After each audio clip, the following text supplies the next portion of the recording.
Hi guys, it's Kelly here and I'm back with another video. Today's video is featuring some products from Honeybee Stamps. I am using the 3D embossing folders, Fall Leaves and Fall Forest. And then some Yupo paper. I have the 8x10, so this is just the whole 8x10 sheet kind of trimmed down. And I wanted to experiment with doing the alcohol ink with 3D embossing folders. So I'm going to do two of the pieces. This is not the heavyweight, by the way. This is just regular Yupo. I'm going to do two of them, like one in each embossing folder, and then I'm going to keep the other piece to emboss afterward so I can see which one I like better. I'm all about experimenting in the craft room because how else are you going to know what works, right? So here I'm putting down some alcohol blending solution, and then I'm just going to start dropping in some color. The other reason why I was really excited to do this is because I went shopping, like I tell you guys all the time when there's sales and stuff going on. And so one of the things that Honeybee has, and it's still in their sale section, is their individual alcohol inks. So I went in and while the sales were going on and got quite a few new colors. So much so actually that I need to buy a new little tote. The little metal containers to keep them in. But anywho, so I just picked a bunch of fall colors to kind of drop in. If I had any dry areas, I went back in with that alcohol blending solution. I've done other videos with the alcohol inks just using regular alcohol. I use 90%. You can try that as well. And if you don't have any alcohol inks, but you have alcohol markers like Copics or I think Spectrum Noir has, well, I think they discontinued them, but I think they used to have refills. Anyway, you could use the refills the same way because it's all alcohol ink. I have a video on that too somewhere, though I think it's really old. Maybe I need to do a little refresh on that one. But anywho, so the one on the right is obviously already been run through my Platinum 6 with the 3D embossing folder, and that is the Fall Leaves. And then the one on the left, once it's dry, I will, go in and do it. So just colors that I feel like are fall, that I really enjoy. So not just your traditional reds, yellows, oranges, greens, but also some pinks and some purples as well. And there was really no rhyme or reason to it. And you guys know that I am a firm believer in being super transparent and letting you know what did or did not work for me and how I worked through it. And so there's definitely a couple of lessons in this video for you guys to learn from. So the first one you can see here on the left, see how it's turning all one color. And it's because I have, the paintbrush trick is one that works really well, which is if you need to fill in some gaps, just use something that's non-porous to move the ink around. But see on that left one, how it just all became one color. Alcohol ink is really forgiving because it's on a non-porous surface. So I blotted it up. It was still wet with just a clean paper towel. And then you can even clean this further. You could just put your alcohol blending solution or alcohol ink and, blot it up again. I'm going to be using the same color, so I didn't think it was necessary. But if you are getting color blends that you really don't like, you don't waste your Yupo paper. Blot it up. If it's dry, you can hit it with some isopropyl alcohol or that blending solution and wipe it off. It does stain the Yupo paper, especially if you're doing what I'm doing, like with the reds and the pinks and stuff. It will stain it, but not so much that it makes a difference as long as you're using similar colors on top. So that's just something to note. Like you don't have to throw it away. Like there's a way to make it work. So then this one, I did not put the alcohol blending solution on first. I started doing with, just the colors, dropping them in. And this is the Fall Forest. And I didn't really like the way that it was moving. So that it was just giving me like those splotches. So I did go in and add some more of that blending solution before I kept going and adding more colors. So again, this is kind of sped up because I'm having to put on and take off the lids, you know, as I'm doing them. So I do try to speed it up so that way you don't have to wait. But because it's sped up, it's really kind of cool how you can see the alcohol ink, you know, kind of moving. In real life, it's much slower than that. But anywho, so I found that I preferred the one that was embossed first, because with that embossing, it gave the alcohol ink like little nooks and crannies to kind of settle into. With the one where we just did the alcohol inks and then we did the embossing, a couple of things that I noticed. Here, this is the metallic part. So this is, I've done this before in prior videos. This is gold deco foil, and this is the one that you would use with a laminator. So sometimes when you have alcohol inks and like there's several that build up, when they dry, they're like a little tacky.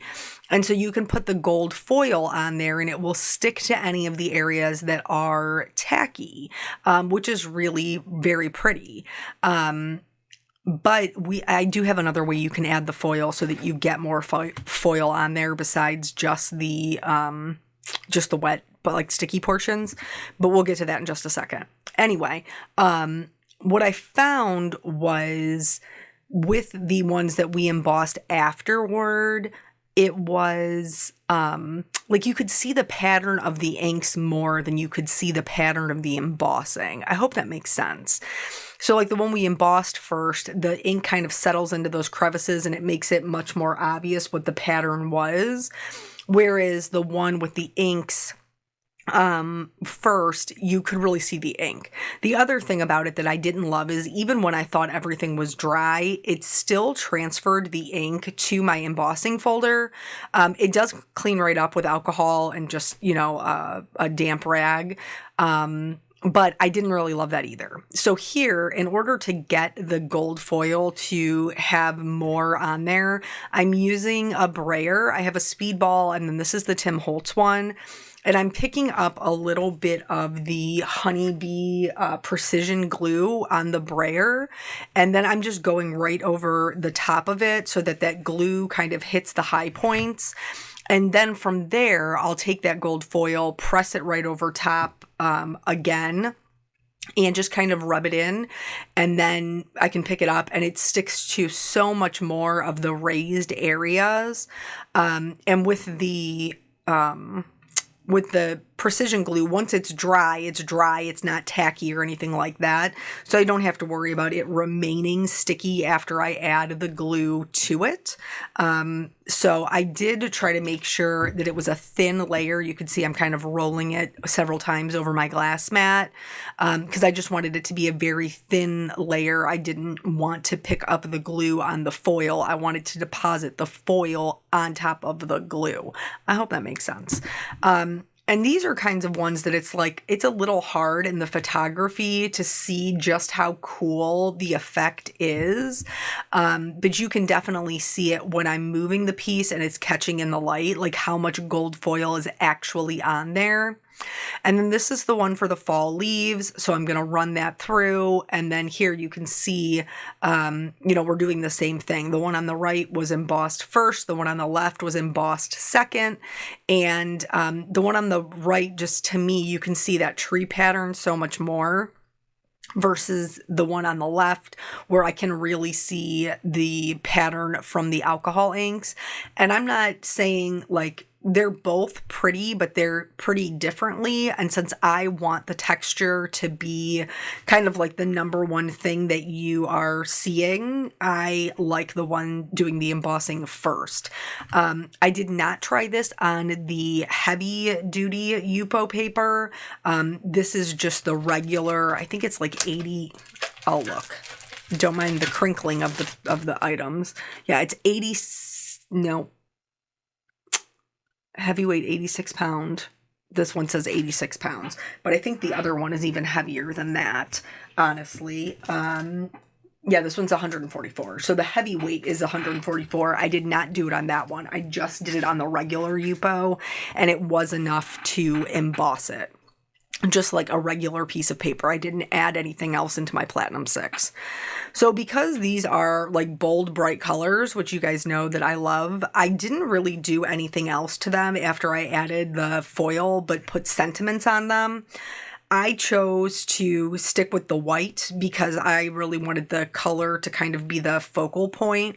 I've done this in the past a different way with alcohol inks and actual heat embossing. And with that one, I paired it with craft. And that one I did like. I'll have to try to remember to link that at the bottom. But for the sentiments, I stamped it in our Brilliant Gold pigment ink, and then I heat embossed it with gold embossing powder for both of the sentiments on white, since I was going to put them on a white card base. I figured this was kind of a nice way to connect that gold foil with the sentiment and help the design to be a little bit more cohesive. So I'm just heat setting these until these are nice and smooth. This, heat embossing is still just like a little bit of magic, especially the metallics. I do white pretty often, but the metallics are definitely my favorite to kind of melt and see how shiny they are. Both of these have coordinating dies. The Give Thanks that's the title of the stamp and die. The other one is called Heartfelt Hello, and it's a bunch of different autumn sentiments.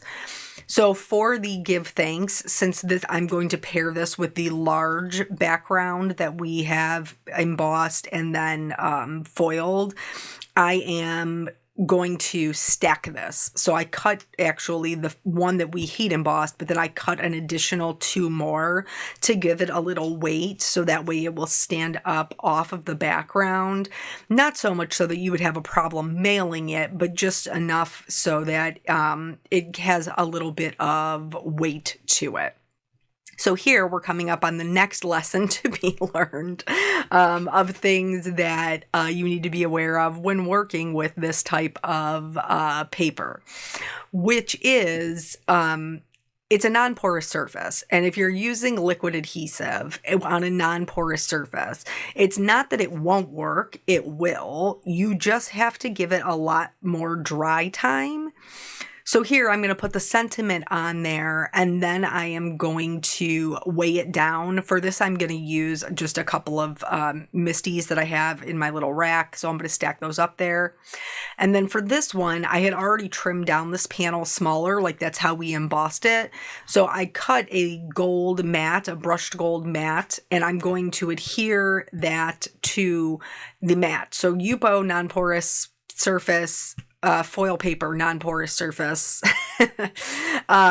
Use dry adhesive because you're going to see here in a second. And I left it in because it's important to know that even people who do this for a living make errors, but we work through it and how to fix it if you run into that problem, but also because it's very comical.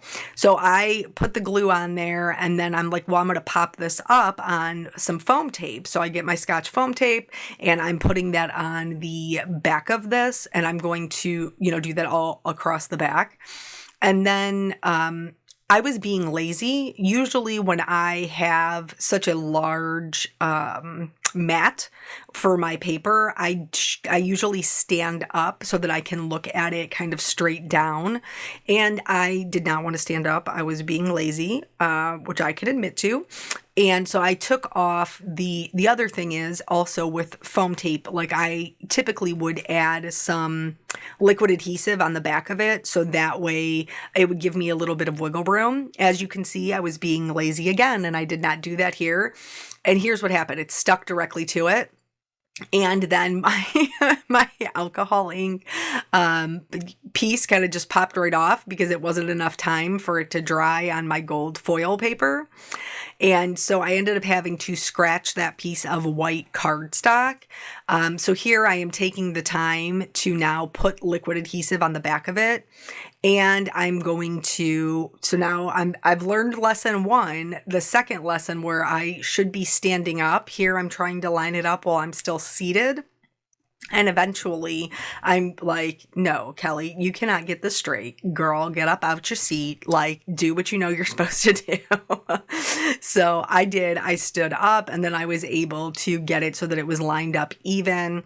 And as you can see from this gold foil piece, here I'm about to do the same thing all over again. Like I didn't even learn my lesson the first time. But I was like, no, I can't put it on there because this piece looks like trash.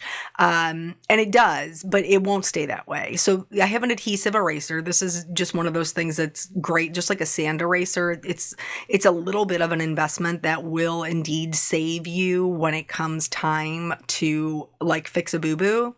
So I'm just going in and I'm erasing the adhesive, and I only need to do it just around the very small edges because I only cut my mat to be 1/8 of an inch. So now I'm going to switch over to some dry adhesive, and that way I can line it up on my mat, put it down, and it's good to go. Now for the Blessed Beyond Measure, I did go back to using my liquid adhesive because I was worried about the tape runner kind of getting stuck in those middle pieces, but I'm going to put it on there, and then I am going to do what I should have done the first time around, which is put some weight on it and then set it aside to dry. This is the one, hands down, one of my favorite gem or pearl mixes. This is the metallic mix. They also have gems, which I think it's called like Back to Basics or something. But I'm using the gold ones to just accent the sentiment on the Blessed Beyond Measure. The Give Thanks already has enough going on. It doesn't need me to add any pearls or gems to it, but I am going to go in. And I'm not adding any shading or anything like that. I'm just filling in the little flowers and like leaves that are around the Give Thanks with very similar colors that are in the background with my Copic markers. And then there wasn't anywhere to add any other shine or anything like that. This thing is shiny enough, I assure you, with all of the foil. I'm really happy with the way that they came out. And this is just another way to kind of stretch those products that maybe you already own with, alcohol inks, 3D embossing folders, things like that. Just another way to use them. So thank you guys so much for joining me. I hope this inspires you to make some pretty bold backgrounds, and I will catch you guys on the next video. Bye.